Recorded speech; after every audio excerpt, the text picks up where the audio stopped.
Whether you're experiencing lighting issues, heating, cooling issues, plumbing issues, whatever the case may be that is happening within your space facilities-wise, always make sure to submit a maintenance request. Whatever it is, don't wait. If there's something off in your space, make sure to submit a maintenance request. The sooner you submit it, the sooner we can address it. 1. Go to facilitiesrequest.uc.edu/. 2.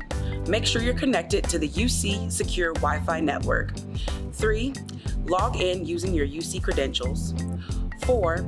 Then select what you need: HVAC, lighting, plumbing, furniture, or whatever best aligns with your needs, and be specific when detailing your issue. And don't forget to add the correct location and a few pictures of the maintenance issue if you can. You will receive an email confirmation as soon as you submit a maintenance request. Please allow up to 2 to 7 business days for follow-up to take place.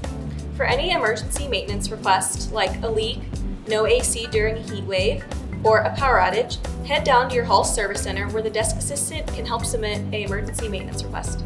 If there are any after-hours emergency maintenance concerns, visit your front desk service center of your residence hall or contact the RA on call. You can always reply to your confirmation email to follow up on any maintenance requests.